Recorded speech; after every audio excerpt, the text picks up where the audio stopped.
What is up, y'all? Manny, Carrera, your real estate resource, and this is episode number 40 of Whiskey Wednesday podcast sessions, where we sit with entrepreneurs, influencers, movers, and shakers over a glass of some fine whiskey. It's been a minute, but we are back, and I'm super excited right now to announce not only my guest, but this delicious bottle that we're going to be drinking today. Today we're going to be drinking Basil Hayden's. This one I haven't tried yet.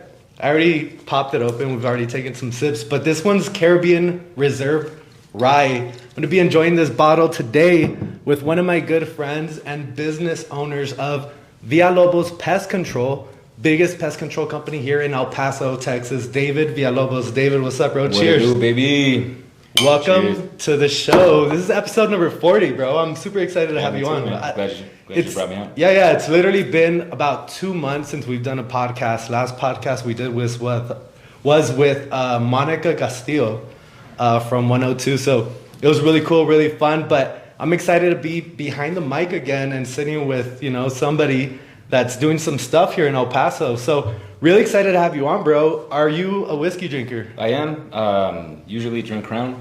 Crown? Damn, bro, you're hard. I'm going to drink anything straight, maybe vanilla, something with a little bit of flavor to it. Yeah, a little vanilla. You like apple? I do. It's decent. I like the peach one a little bit more smooth. Yeah? Crown's honestly... I'm a fan of whiskey. Yeah, definitely. Crown's pretty hard. I think the only time I drink Crown is when I'm drinking Crown Slammers. Slammers? Yeah, that's everybody's go-to. Yeah. That's my go-to, man. What is Crown Slammers? It's Crown and Red Bull, right? No, Sprite. Sprite. Okay. Sprite. Yeah. Cool. Top it off. I'm when I get to kind of splurge here on the show, I get like some good bottles and stuff like that. But Nice. If you catch me out, I'm always drinking Hennessy on the rocks. Oh, yeah? Like, I'm a Henny guy, dude. I love Hennessy. I don't know why. Damn, Henny, man. So good. I haven't even had Hennessy on the show yet. It sneaks up, man. I need to invite her. Start making you do things you regret, bro. Yeah, bro, for sure. But really excited to have you on, man. So for the people watching here, on iTunes, Spotify, YouTube, why don't we go ahead and start by you introducing yourself? What do you do? And then we'll go ahead and get into it. Well, my name is David Villalobos. I'm one of the owners of Villalobos Pest Control. We specialize in both pest and termite control. We also do termite inspections, home inspections, general pest maintenance, bed bugs, fleas and ticks. We do mice, bee removal, stuff like that. So anything with more than 2 feet. Basically anything that you don't want uninvited in your house. I'll even get rid of people, man. If Shit. My ex-girlfriend's here. Get her, David. Yeah, your mother-in-law comes over and invited, bro. I'll get rid of her too, man. That's funny. But we started the company back in 1981. My dad was the original owner of the company. Damn. Were you born yet? Yeah, I was not born yet. No, not yet. He was a 19-year-old kid, just trying to make ends meet. The idea for the company actually came to be my grandfather was trying to figure what he can get his kids involved in and stuff. So he went to my dad and said, "Hey, why don't we try pest control?" It wasn't a real big market at the time, so it was a good business to get into. So my dad was a freshman at UTEP, and it was also helping him pay for his schooling and stuff like that. But it wasn't as simple as it is now, where people call my office. I wake up every morning, I look at my tablet, I got a schedule and stuff like that. For them, it was from the ground up. So they were actually going out door to door, knocking on homes. They didn't even have enough money to buy business cards. They were walking around with those yellow Post-its, and they were stamping the Post-its and sticking them on doors. Really? And with all their information? Yeah, just with their information. And it got to the point where, my dad was a shy kid. They were getting calls at the house, and they were like, "Well, who's gonna answer the phone?" "Well, no, you have to pick it up." He's like, "We didn't figure out that stuff." Yeah, they hadn't ironed out those wrinkles yet, So, and then you fast forward now, 39 years later, man, we got a fleet of about 16 trucks. We got about 25 to 30 employees now that are in our business and stuff. So we're doing well, and it's all glory to God. We've always put the business in God's hands and stuff. There was even a point when my dad got married, where he was trying to figure what he wanted to do because there wasn't enough money coming in through the business side. Right. He had already graduated from UTEP, and he had a degree in computer science and stuff. But he just put his faith in God and said, "You know what? This is what I'm gonna go after," and and the rest is history, man. It's grown to what it is now, and we, like you said, man, we've grown to be not only one of the biggest divisions of pest control in El Paso, but we're actually one of the biggest divisions in Texas now. That's badass, man. Yeah, that's huge. It's been good. Yeah, it's been really good. So you may have learned, and I'm guaranteeing learned a lot from your dad growing up. I'm sure he instilled a lot in you as far as hard work and what it really takes to grow a business. And you said it yourself, you know, it wasn't as easy back then as it is now. How would you compare, you know, the marketing? That's it's good. That's good. What do you taste right here? You taste the rum? This has rum in it, by the way. Yeah. It's good though, man. Yeah, it's smooth, right? So where would you compare the marketing that, you know, your dad had compared to now, 2019? You know, that honestly that's the biggest turnaround is the marketing strategy. You know, because I guess being a homegrown El Paso native, you know, my dad, it was always kind of just the quality of service. Make sure that people like your service and they'll continue to call you and word of mouth and all that, because although El Paso's grown to what it is, it still has the mentality of a small town. Yeah. It's who do you use? You know, oh well, let me get their number. You know, it's not right. You know, let me check. You know, take a look at the TV and see what commercials I see. It really is. Right. Let me get somebody to recommend. Let me ask my friends and family. Let me get a company that has been recommended over to me. You know? Right. So he did that. He solely relied on just word of mouth and how the company can hit just based on the quality of service. Which is good. It's you know, not a bad strategy, but there is a ceiling to that, you know, especially in a city where you have so much military that's coming in. You get a lot of big businesses that are actually coming through here. Topgolf, you know, that indoor skydiving, all that stuff that's coming out. Kona Grill, everything at the fountains. So much growth. Anything that came through here that was not originally supposed to be in El Paso, they don't go through word of mouth. They do want to see a commercial establishment. They do want to see a legitimate business with commercials and good clean marketing and a uniform and stuff like that. So when I came in, I've been with the company 13 years, by the way. It was my first job when I was 16 years old. I'll be 30 this year. And at the beginning, it was no uniforms. Just, you know, we would get patches and put them on whatever shirt we were wearing that day. You know, Spider-Man uniform. A big roach. So. And our trucks were, well, what kind of truck are we getting for you? Well, which one is a good deal? Didn't matter what color it was. It was just, give me a good deal on a good truck and I'd buy it. So our fleet was all different colors. You know, didn't have any decals. We'd put magnets on the doors and stuff like that. So, and that's where it starts, right? You start putting all this money together for one truck, and that one truck turns into two. And it just continues. And you know, going back to that, I mean, we were going in the right direction. But we needed to clean it up. We needed to legitimize the business and be more presentable, you know? Right. So about 6 years ago, I came in and I said, hey, you know what? We need to have a logo. It's this logo that's here on the Magnus, the spider. It's a black widow. I have a phobia of spiders too, bro. I see your flyers. I literally see your door hangers on all these doors. You don't even open Realtor, the door. Right? Yeah, I'm just like, this dude's doing it on purpose. Right. So... we wanted to create a logo that spoke pest control. That you couldn't confuse it for anything else. You couldn't mistake it for any kind of other business. It was just pest control. So and a feeling too. That logo doesn't even just give you, oh, that's pest control. It makes you want to get rid of your pests. Oh, absolutely. Shit. So I didn't want to do anything cute. At first, I drew a bee, and it was a little cute, kind of like the bee movie type thing. And I thought, people are gonna.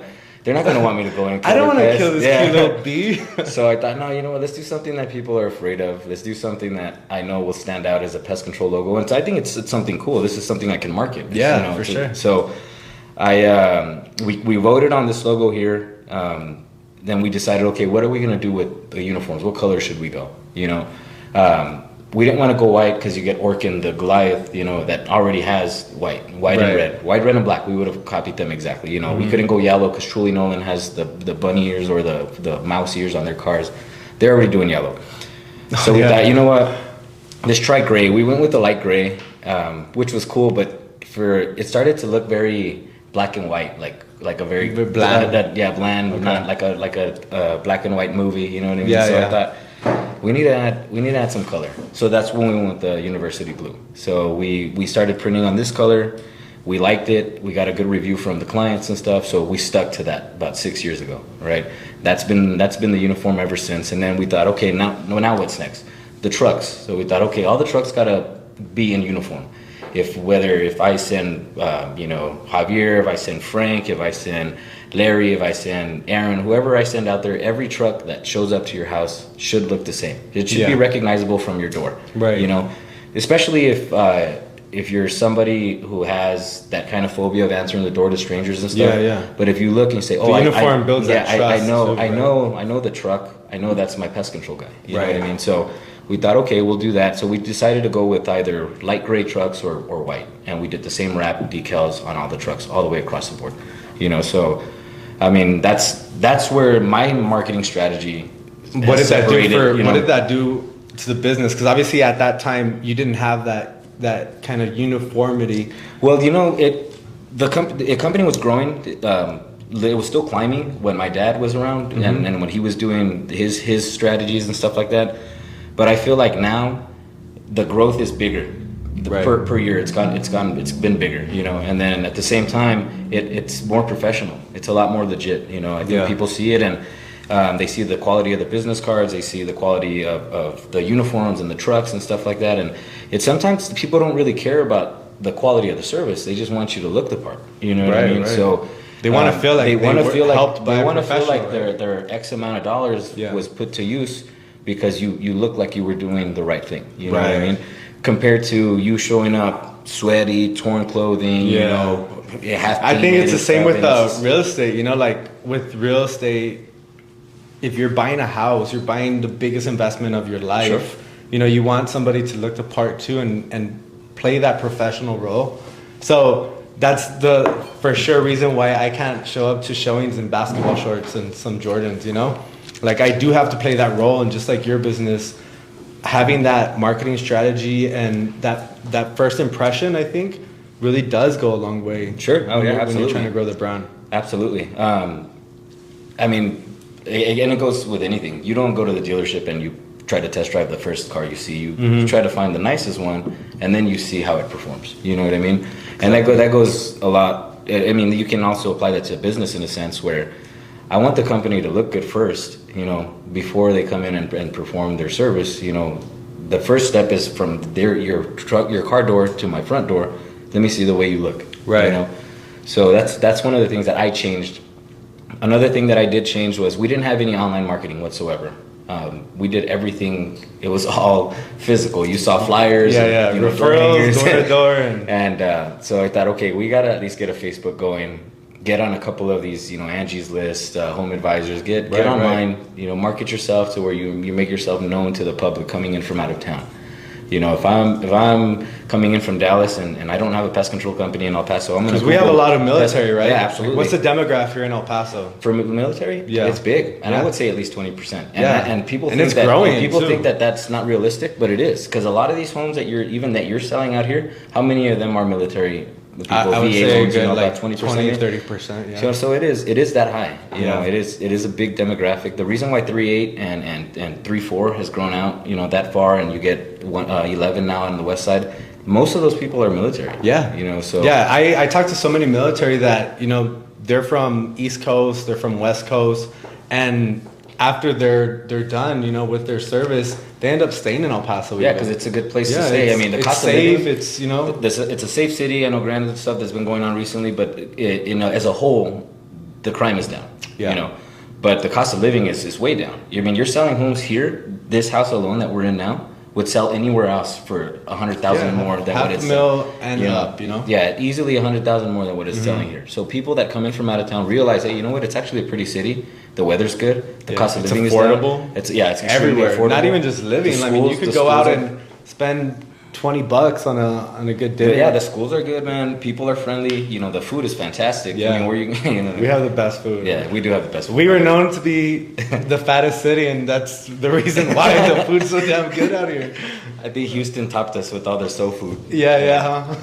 But dude, so I mean, going back to the marketing, man, we got online. We wanted to make sure that we were at least in the face of the public that was searching pest control companies in El Paso, or pest control service in El Paso, termites, you know. Right. As long as they tagged El Paso in it, we wanted to at least be there. You know, we didn't have to be the first ones you see, but at least be intentional about present, being there.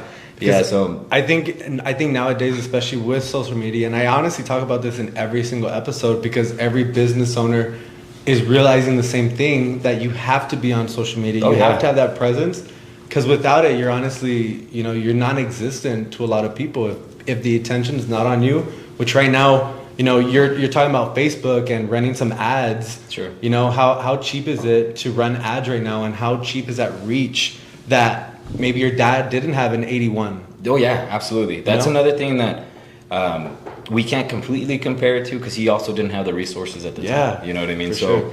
I can imagine sit they here had and say, Facebook. oh, dude, I can imagine, man. He had a pager, dude. You had to page him, and then he would call you from a landline. You know what I'm saying? Like, there was when no he cell had some phone. change in time. He had a cell phone the size of this, Yeah, I remember. And he would put it in his back pocket somehow. You couldn't lose it though. So I mean, he was doing what he could at the time with the resources that were available at the time. Yeah. But being now with the technology, the way that it's advanced and stuff, I mean, everything is in your pocket. For everything. Sure. Literally everything that you need is sitting in your pocket in your cell phone. Everything. Yeah.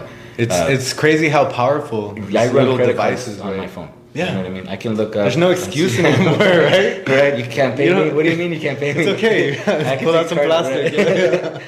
So, it's unreal, man, how much we've advanced. But it's helped not only myself grow, but it's helped every industry grow. Not just me. It's anybody. This is everywhere. Anybody who has a product to offer, and although we don't sell anything, my service is my product. You know? So as long as I have something that I am selling you, the media is available to me. And there's gonna be a demand, absolutely. And that's like, you bring that up. There'll always be a demand for my service, because insects will be forever. For sure. Forever. Yeah. So we were talking a little bit before this, and you mentioned something that like I honestly got a little shocked. And El Paso's been through plagues, just like any city, right? What are some of the insect plagues that El Paso's encountered over the last 16, 15 years that you've been in the last 15? Well, when I started, roaches are inevitable. They'll be forever. I hate roaches. But I have noticed with the developments, with the growth that El Paso has had, crickets in the 3.8 are unreal. God, yes. Yeah, crickets are unreal. There's this little black beetle. It's called the drugstore beetle. It's tiny, hangs around the doors in bunches. That was another plague that hit for a little while. The mosquitoes with the Zika virus last year were real bad. West Nile a couple years back with the mosquitoes got pretty bad here in El Paso. What would you say is the worst? The ticks 2 years ago, when the Lyme disease thing came up because of Juarez here, when they were crossing over and stuff, the ticks were pretty bad. So every year has had its own problem. Every year has been a little bit different based on the weather and stuff. I know people say El Paso is hot, and it is hot, but every year's weather is different, and we see it more than anybody, because the weather does affect my business. So you do get later starts to summertime, you get earlier starts to summertime, you get rainier seasons than other years and stuff like that, and that does have a lot to do with the kind of pests that we do have that year. Right. But there's been plenty of different plagues that come through here, man. What's unreal. One of the insects that's probably one of the most difficult to get rid of? Bed bugs. Bed bugs. Yeah, bed bugs for sure. The only reason why it's not impossible, and it's not extremely difficult, but you can't determine the amount of bed bugs there are in a place. I mean, you can walk into a place that has bed bugs. How visible are these things? They're decent size. I would say maybe like a fire ant. They're about that big, or a tick, but they're not as big as a tick, but they look like ticks. They're round. They're round, but they're as visible as a fire ant. They are big, but they leave hundreds and thousands of eggs in the mattress, and when those are born, they're microscopic. They're tiny, and then they're beige. You almost can't see them in your mattress. So a lot of people. So at that point, do you just tell the people burn the mattress? No. just burn the house. Right? Maybe that. No. But at that point, any case is salvageable. It's just a matter. It does get a little bit pricey. It's if you have the means, to do so. But keep in mind that getting rid of your furniture doesn't get rid of the problem. The bed bugs they'll still remain in the house. Yeah, they're still in the house. So if anybody who's watching, that's a misconception. Don't throw your furniture away. Hire a pest control company to get rid of the bugs first. And if in fact you feel, or you're not comfortable keeping your furniture, at least it was already serviced, and the area that you're going to bring the new furniture in has been serviced. So. But if all else fails and you just want to sell the house, contact me. Call Manny. Right. No, but bed bugs is the most difficult, because A problem can it can appear smaller than it is. When you get there, you think, oh, you know what? Nah, maybe 1 or 2 services and you're good. Yeah. You know, but they hide in electrical sockets. They hide That's fucking crazy. They hide in your chargers for your phones. You know, they hide in. Dude, the other day I went to a house and I was the girl's mom from her homecoming. I was shaking the streamers and there was bed bugs. Oh in the my streamers, God. You know, so. I mean, they can hide basically anywhere. You And know? how does somebody know they have bed bugs besides seeing them? They bite you. Oh, yeah, shit. They're pretty aggressive. So anytime you lay on the mattress with the bed bugs, they'll bite you. Yeah. So and it's not a vicious bite. It doesn't hurt. It doesn't hurt, but it'll appear like a rash. Okay. The bites will start appearing like a rash and they'll itch, and that's how you'll start to notice. You know what? I'm getting bit by something here. You know. Oh shit. And they're pretty. Now, have you been bit by anything yet? Because I'm looking at your spider and I'm just, bro, if I see a spider, I literally would just want to throw the house away. Yeah, I've gotten bit by a couple of spiders. Really? Ants. I've gotten stung by a couple of bees. You know. Nothing major? Too crazy. No. Yeah, I mean it's not really anything deadly. Nobody on my company, you know, thank God, has been bit by like a recluse or a black widow or anything that would put them in the hospital. 'Cause we got some, right? Oh yeah, black widows, and especially the black widow. That's a pretty common spider in El Paso. Granted, we're in the desert and they hang out by the rock walls, patio furniture. I mean, you show houses all the time. I see them all the time. Bro, like you don't even know. Like, so I do have a phobia of spiders, like a motherfucker. And when I walk into houses and I walk into a spider web, dude, like so many clients have seen me, I freak out. I'm like, oh fuck, and I'm like, check me. Dude, I can't even walk into a spider web without freaking out. So have you had to overcome any of those phobias in the business? Dude, the biggest phobia that I overcame was you sell Central.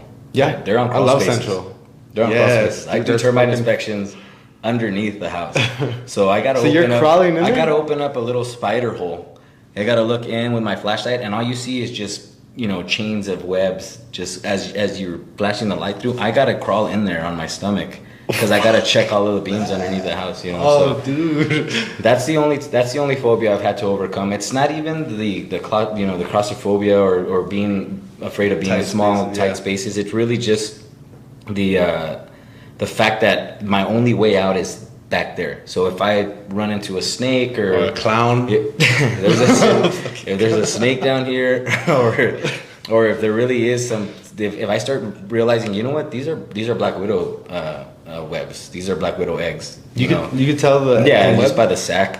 So if I start realizing that, my only way out is crawl back. You know, there's no like, oh, I can just get up and walk out. You know what I mean? Like, you can't just run.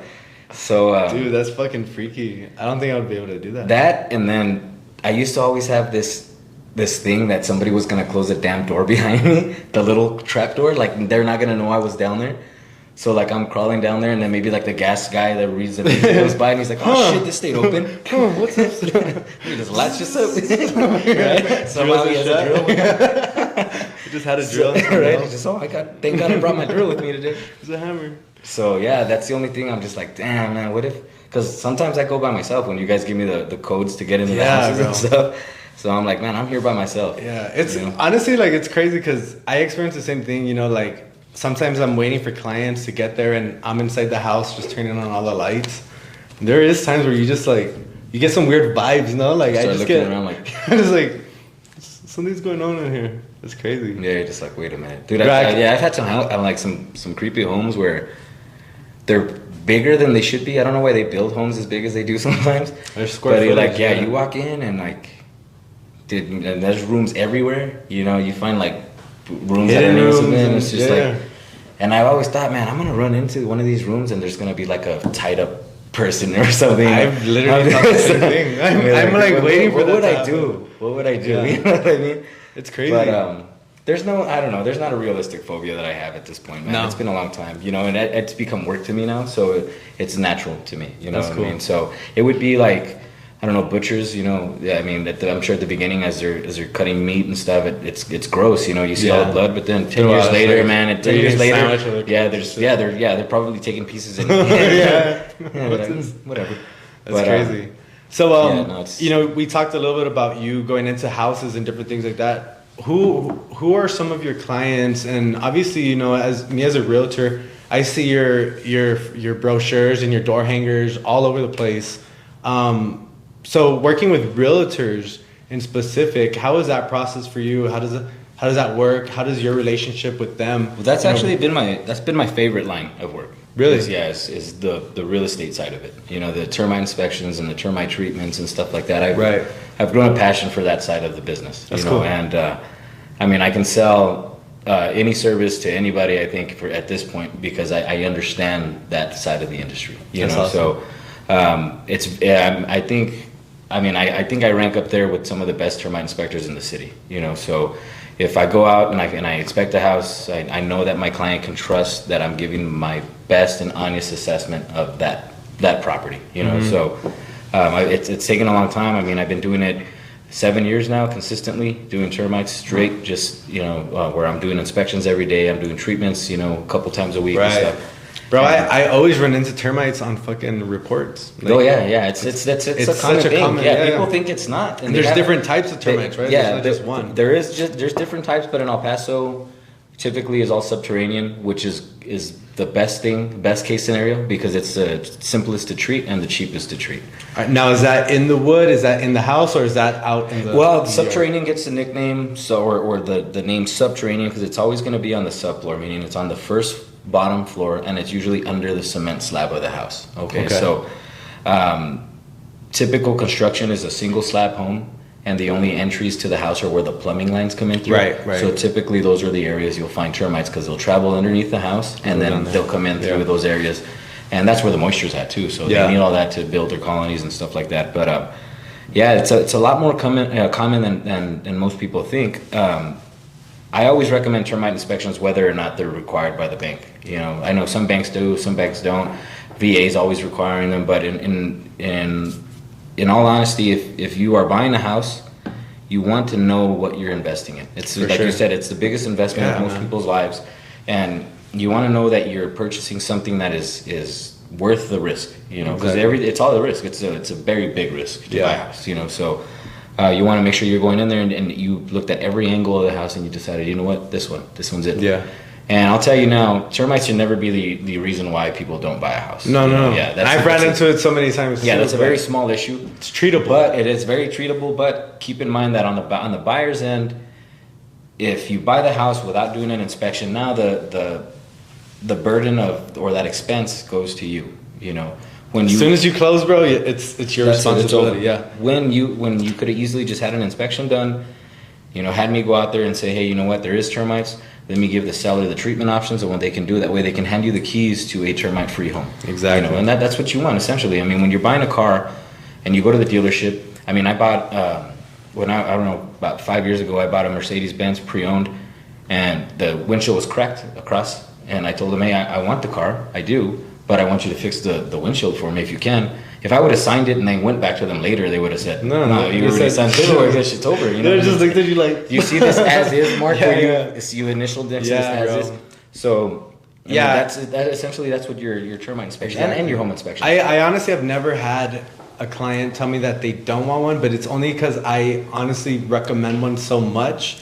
You need an inspection. Like, if you're going to buy a house, just like you said, it's the biggest investment of your life, and for you not to know what you're buying and run into issues later, like, you never want that to happen. So knowing right off the bat and having a realtor too that is going to help negotiate those things, because sometimes people buy houses without realtors and they don't know those steps. And that's where I think I hear so many horror stories. Is I'm helping somebody sell a house and they're telling me about the 5 years ago that they bought the house without a realtor, and they had to run into this issue and the plumbing issue and this issue.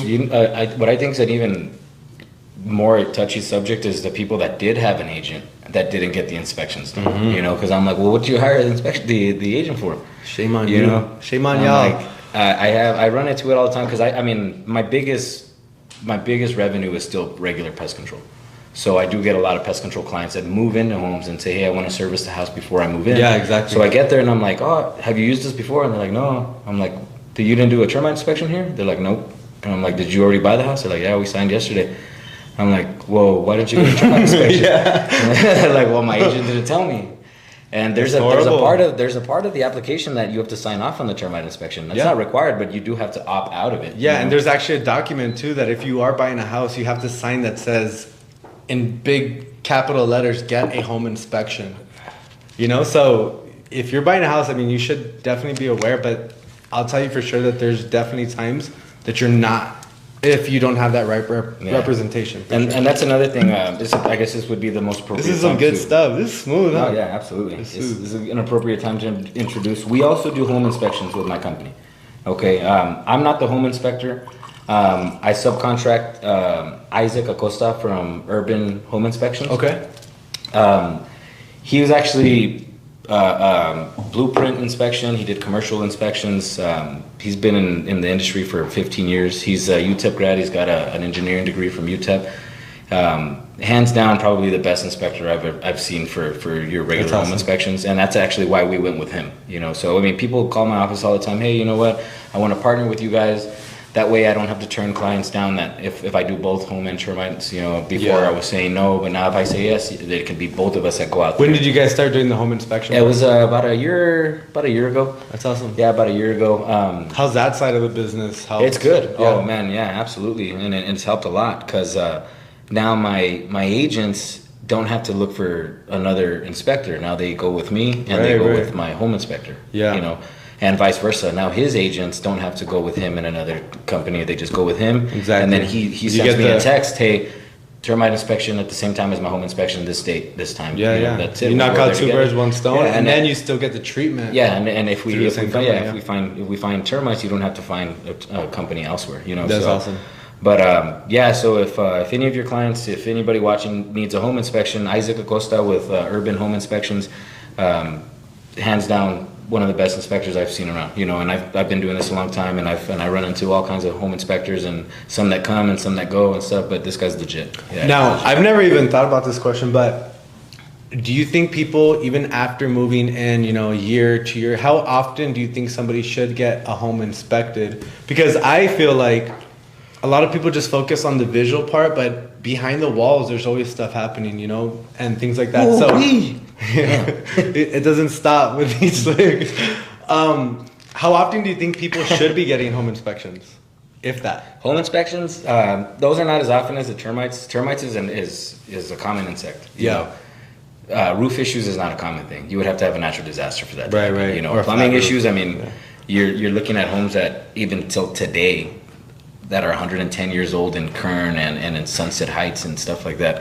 They still don't have plumbing issues. And they got copper. And in some cases they do, but in a lot of cases they don't. Mm-hmm. So that goes to show you the life expectancy on a lot of the materials that have been used and stuff. So as far as home inspections, maybe once every 10 years, you know, get everything re-inspected, make sure everything is reevaluated, and they can tell you, hey, because keep in mind that a lot of these things that you see here, in 2-3 years it gets revamped and now they're out of code.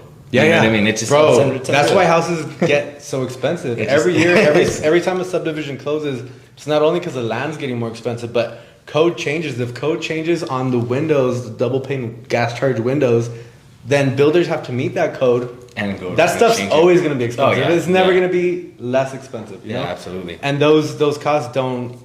The builder doesn't eat them up. They pass on to the new buyers. So as far as home inspections are concerned, maybe every 10 years. Termites maybe every 3.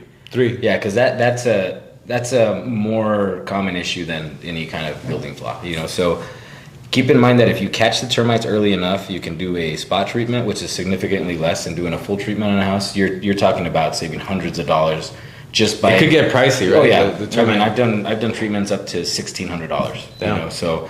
For a house? For a house, yeah. Sure. You can get away with doing a treatment for $120 on the spot instead of doing, you know, a $1,600 treatment because you waited too long on your inspection. You know, now the termites have moved in too far, and now I can't guess what avenue they took to get into. And now you're gonna have to break sheetrock and shit. Right? It's just a more extensive treatment. Right. You know, so you want to make sure that you're keeping up with your routine maintenance because that's what termites are. They're pests. Yeah. It's routine maintenance of the homeowner. Keep up with your routine maintenance. That's what you want to do essentially. Take care of your home. You never want to go cheap with your home or with your car. Right. You know what I mean? You always want to make sure your that health. Or your health. Yeah. Anything that you invest in, those are the two biggest investments: your home and your car. Make sure that if you're doing anything on your car, you're not going to put cheap tires on your car. You're not going to go with cheap oil or cheap gas. Right. You want to make sure you're going with something that's gonna last. Yeah, because it's your safety too. Oh yeah, that too. So yeah, as long as they're keeping up with the home inspections every 10 and doing their termite treatments every 3, they'll be all right, man. That's cool. So kind of switching gears, obviously your dad, started this. He started hustling. He started, growing the business back in '81.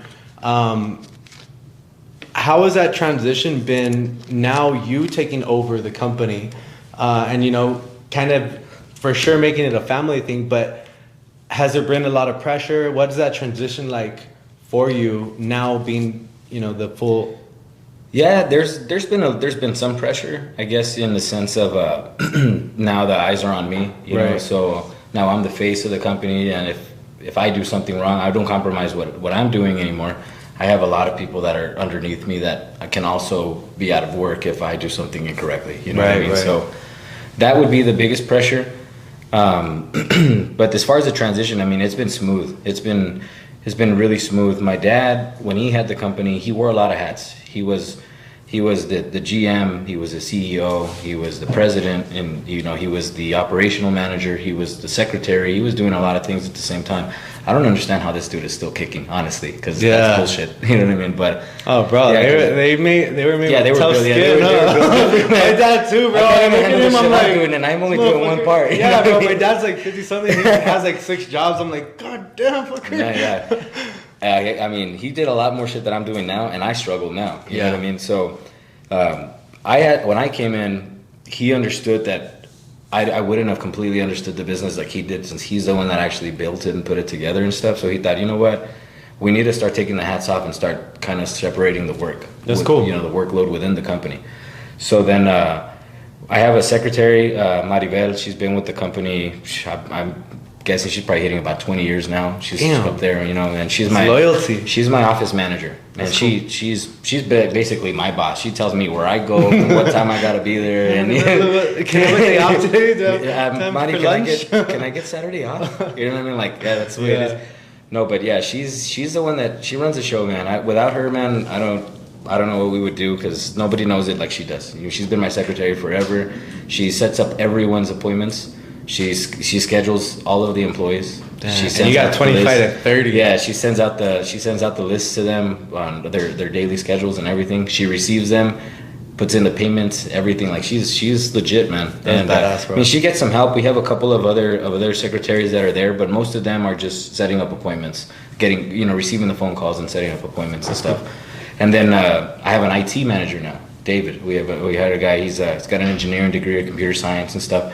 And he completely automated my business. Everything is electronic now. Everything is on a tablet. It's all electronic. That's badass.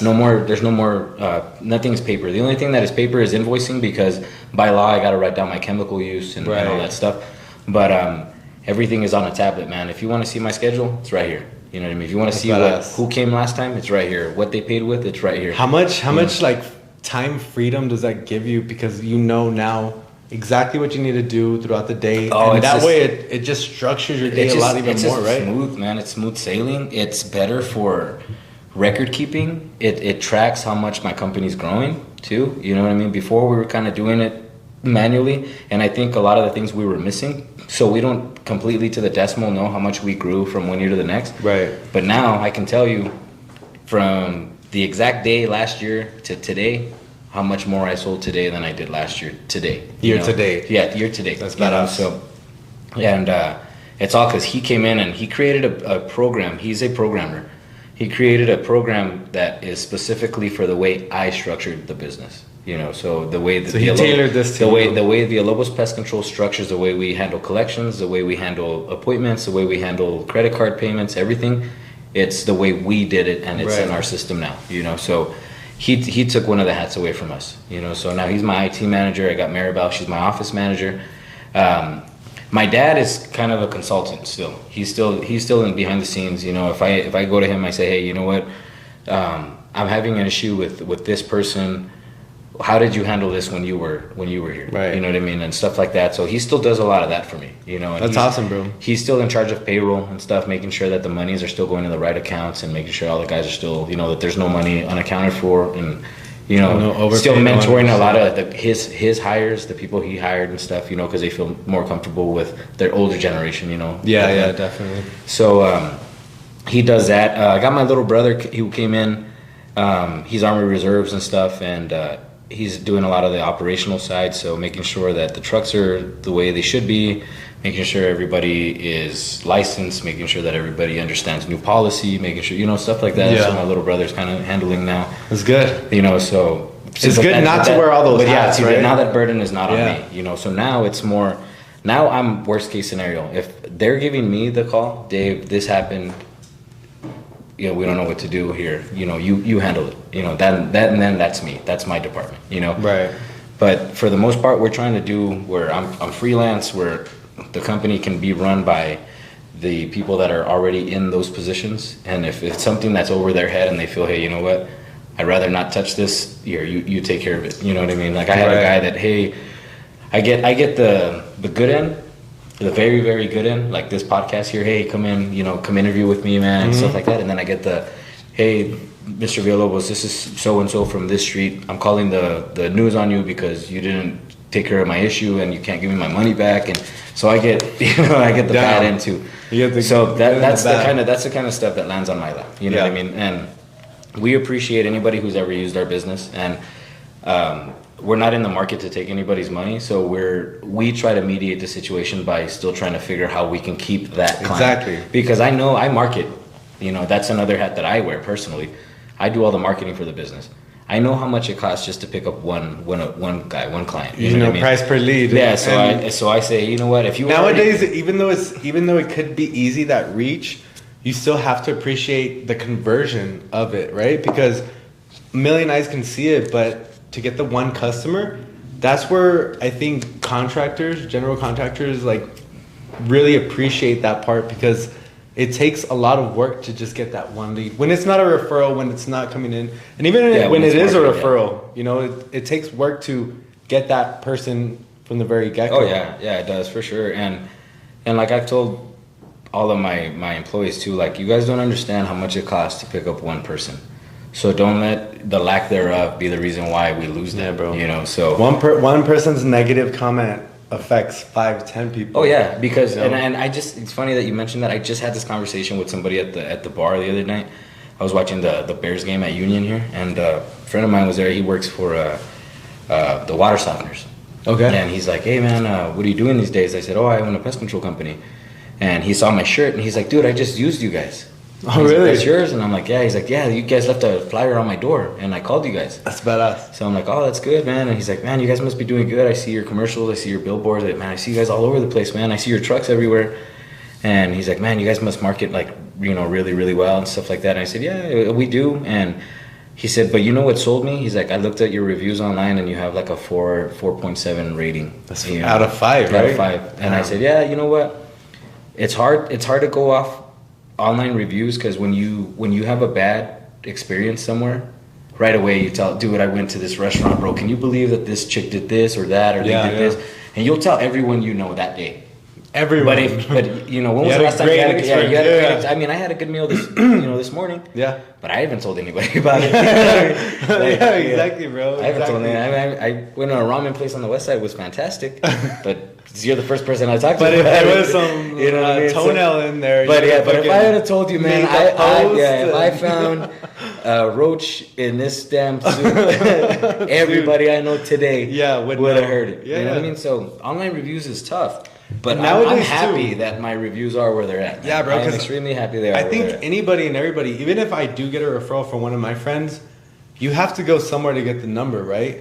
You go on the website, and right away the first instinct is to just scroll down and check reviews. I check reviews for everything, and for you to have those negative reviews really hurts a business. But when you can build a 4.7 out of 5, it takes work. It does, right? Yeah. And it's not just one comment, I'm sure. You have a bunch of. And if you look at our reviews, man, we're not fishing for compliments either. I don't tell my clients, hey, go and leave reviews, because there's only like there's probably only like 100 reviews on there, and the company's been in business 39 years. Yeah. You know, so yeah, it's not something that we're trying to promote, but yeah, he told me, hey man, what sold me was not only did I get your flyer, not only have I seen your trucks and your billboards and stuff, but your reviews were pretty good. You know what I mean? So essentially, I mean, that's helped me out too, in a weird sense. So, I mean, maybe now I should start telling everybody, hey man, leave me a good review and discount. That's definitely something that me as a realtor, I do. And, you know, if somebody can leave me a good comment on Zillow or my personal website, then that just goes so much farther, because that really does build that trust that a lot of people need. So I think that's awesome. And obviously, you know, you got the comment the other day at Union. Somebody's telling you, you guys must be doing great and everything. But obviously there's been a lot of shortcomings too along the way. And there has to have been for you to grow that big, right? 16 trucks. I'm sure you guys remember your first truck. Yeah. So yeah, how many, or what's one of the biggest, I guess, lessons that you've had to learn taking over the business now, that kind of was a wake-up call for you, like, oh shit, like this is my new role, I need to really step up to the plate? Well, going back to, I guess, the first shortcomings were, like I had mentioned, my dad didn't have it as easy as I have it now, or as even my employees have it and stuff like that, where work is already coming in. I mean, we've got anywhere between 15 to 20,000 appointments a year. You know, so it's a lot of appointments. Yeah, you guys are busy. And there wasn't that luxury back then. It was, I got to create work. He got married. He had 2 kids at the time, and there was a time where he was telling me he was sitting in a kitchen. He was on his knees. He was doing some work under some cabinets, and he was looking around, and he's like, I'm not gonna make it, man. Like, there's not enough money coming in. There's not enough appointments coming in on a day-to-day basis, and I can't, you know. And like I said, he just kind of put his trust in God, and you know, he said, well, I'm just gonna keep pushing it. You know, this is what I feel you want me to do. Then I'll do it. You know, so he did, and the company took off. You know, but there was a time where they were struggling, man. They were really struggling. You know what I mean? And you know, we do well now. We make a decent living now that I'm older and I see it. You know, but looking back at when I was a kid, I thought, you know, being that I bought my house and all that stuff now, I'm like, damn, we weren't doing that well back then. Yeah. Like, now that I think about what we were wearing and the kind of food we were eating and what toys we were playing with and stuff, I'm like, I don't think we were doing that well, man. You're like, hold on, wait. I almost had the same bike for like 10 years. You were still on the I was still on a little tiny bike at like 14. You know what I mean? And I'm like, there's no way we were doing that well, man. And then the most beautiful thing about that is that my dad, with the amount of revenue that he's you know, encountered now, he lives the same. You know what I mean? He still drives, you know, the same modest car, wearing the same modest clothes, living in the same modest house. And you know what I mean? That's what I admire about my parents, is they're extremely modest people. I mean, he does prison ministry now. I mean, on his downtime, that's what he's doing now. So, but yeah, he stayed pretty modest. But fast forward now to where I'm at, and things that I've encountered, and the ceilings that I hit and stuff like that. I guess the biggest thing is being afraid of being stagnant, being afraid that my business will stay the same as it did last year, and that my role as a leader didn't really grow the business as well as it should have. You know, so that's one of the things that I've been concerned with. Another thing that I guess that we have to overcome is the fact that a lot of companies are opening up now, and you know, there's a lot more competition stuff. You know, what is that like in this industry? What is the competition like? You know, the beautiful thing about my industry is there's GEPAR, which is the Association of Realtors. Right. There's an Association of Pest Control, which promotes clean business. You know, which is what I love. Yeah. So what it does is, you sell homes. You've seen how many houses are. You know, there's this ridiculous amount of houses for sale, the amount of houses that you can service. It's ridiculous. So there's enough cookies in the jar for everyone, really. You know, so when they created the Association of Pest Control, it was to promote clean business, and so that the owners can kind of get to know each other, and then everybody can kind of say, hey, you know what, you know, if you need help with something, or if there's anything that if we can do for you, we're an association. we're here in your industry to make sure that our industry continues to strive. You know what I mean? Right. So that's one of the things that I like about my industry. But that's cool. I think having something like that in place really sets a standard for how everyone wants to keep the industry. Everyone wants to keep a standard, because I really feel like with real estate it's like that too. Like the shitty agents, the people that don't represent right, the people that have the worst intentions, you know, before the clients, I think they really make themselves known to other realtors, and us other realtors, you know, that really does hurt our name, because when you hear a bad review about a realtor, you just try to think, do you think the industry as this a whole? These are sharks, you know, like these guys are all the same. Just like contractors. How many times have you heard,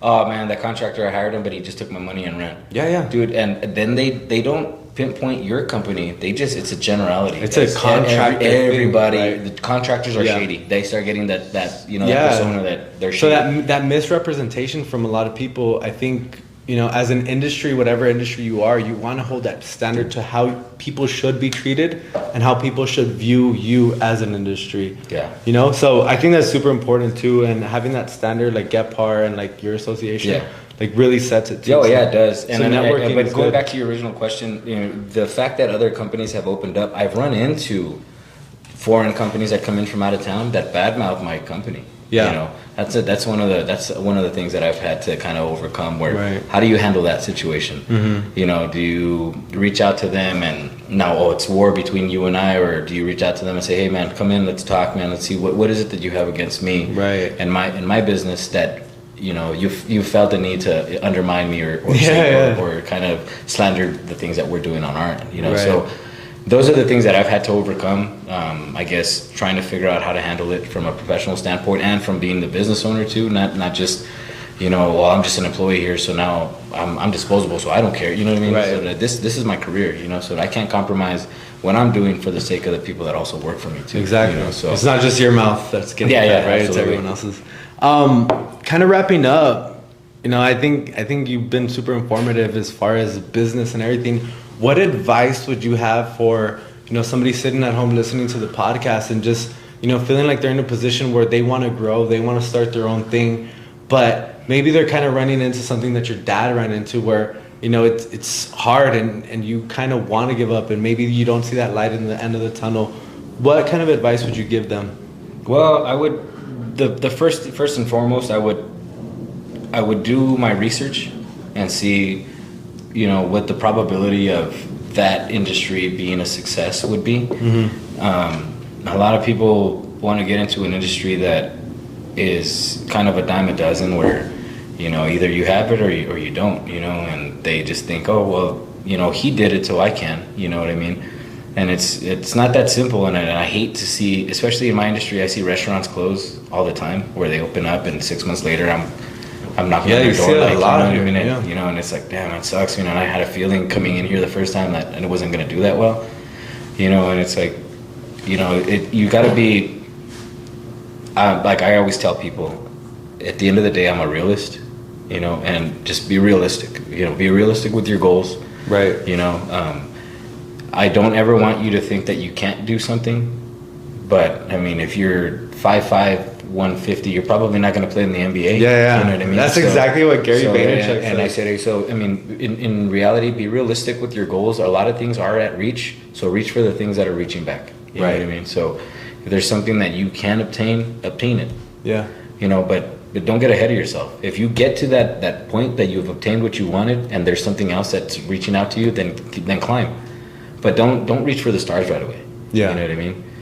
So it's that's smart. I think that's honestly real advice, because a lot of people do try and get into, you know, maybe they follow the wave of, oh well, this is hot right now, or my friend, you know, like you're actually one of best friends with one of our past interviewees, Juice Jerry. Yeah, Jerry. Huh? And you know, Juice Jerry's built a brand, and he's done this. He's turned this supplement company of his into something worldwide. He's the perfect example, and I know that you interviewed him before. I don't know how in depth he got with the business, but he didn't even get approved on business loans. Essentially, when he went out there originally, he didn't get approved on anything. Now he's getting $1 million loan offers. He's getting these big offers now. Yeah, bro. But it's because he started off. He didn't reach too high. He thought, you know what, this is where I want to reach, and let me get there first.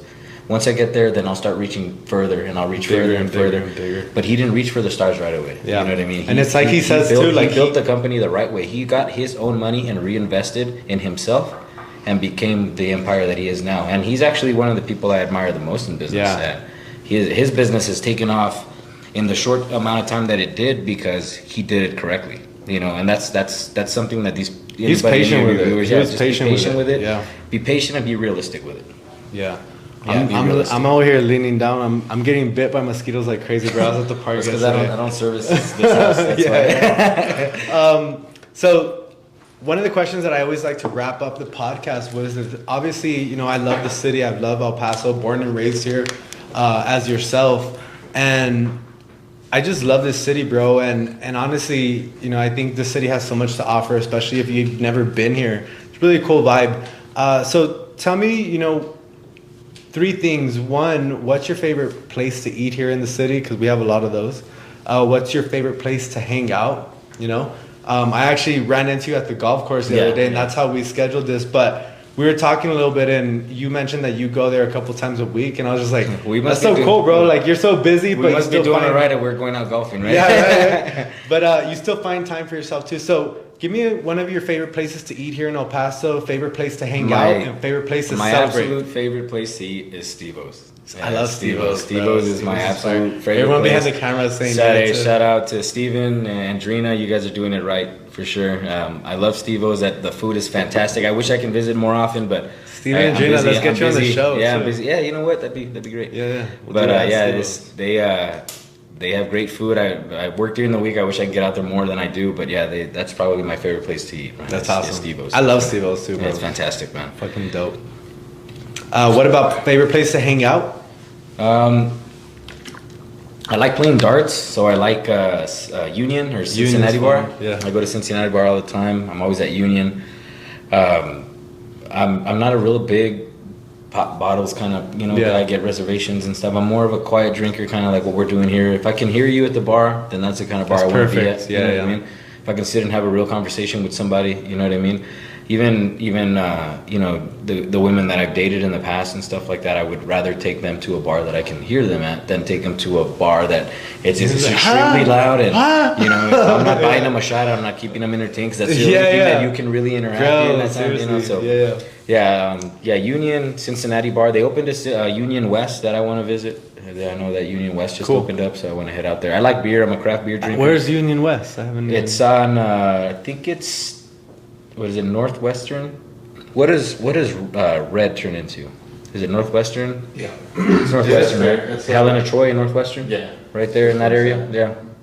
Yeah, it's in that area right there, man. Dope. There's a Keg and Brew out there now. There's a Sunny Sushi. There's it's growing out there, guys. So El Paso is not. It's not one-dimensional. There's plenty to do. Yeah, it's Horizon, Far East, Northeast, West Side, everything. Yeah, Union, definitely. Cincinnati Bar, I like going there. You know, basically anywhere that is kind of quiet and that's cool. Have a drink and stuff.